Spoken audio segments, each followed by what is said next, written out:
This is Helen Dombalis. I serve as Executive Director of the National Farm to School Network. At the end of 2020, we released a call to action for our food system that by 2025, 100% of communities will hold power in a racially just food system. In other words, we're making a commitment to shifting power in order to achieve a racially just food system. In the process leading up to that call to action's finalization, we kept coming back to the fact that if we don't work differently, the gap between our vision and our current reality will continue to widen. We can't keep working on local procurement, gardens, and food and agriculture education in the same ways and expect different results. We have to be intentional about shifting power in order to achieve a racially just food system.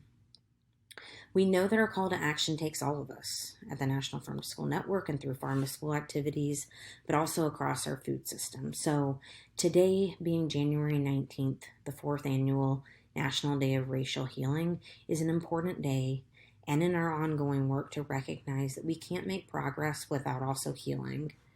In our nation and communities and in our food system, there is a deep history and intentionality of racism, including the foundation on which our American agricultural system was built, from enslavement of African peoples to settler colonialism and stolen land from indigenous peoples. We're not just working against that history, we're also saying that there's a history and it continues today in the real and destructive ways that our current unjust food system impacts communities of color. For example, during the pandemic with food workers having higher rates of COVID and not being given due protections during the pandemic.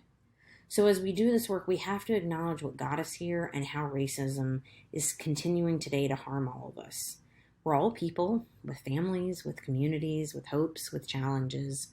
And regardless of our skin color, racism is fueling divisiveness, not unity, difference, not inclusion, and bias, not trust. So as National Farm to School Network Executive Director and on a personal level as a mother, I'm committed to a world and a food system where all people are valued and respected equally, regardless of skin color, income, immigration status, job, or any other criteria. But I also know that it's not enough to just hold that commitment, to have that value system. Action is necessary. So with the National Day of Racial Healing, it's a moment to making a commitment to learning more and taking action, including in the food system, and looking at our own contributions to racism and ending it. So I'm committed to learning more about the history of school meal and child nutrition programs being rooted in survival and power building in Black communities, and also looking at and acknowledging that farm to school very much predates the founding of the National Farm to School Network. When you look at indigenous communities, for example, and the connection and honoring of land and food and integrating that into learning. I'm also committed to shifting power, recognizing that there's a spectrum and ultimately we have to defer and ensure that those who are impacted by decisions are actually the one who is making the decision. So for example, producers of color showing up and working with school districts on their purchasing, and the producers saying, here's what we have available, here's what we will have available, and integrating that into school meal programs and meeting a price point that's a living wage for those producers.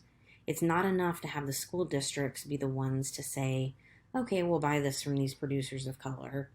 At the furthest end of the spectrum, it's the farmers of color that are making those decisions themselves.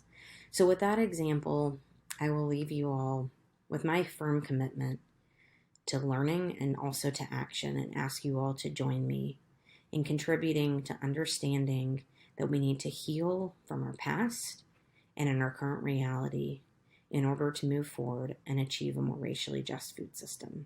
Thank you.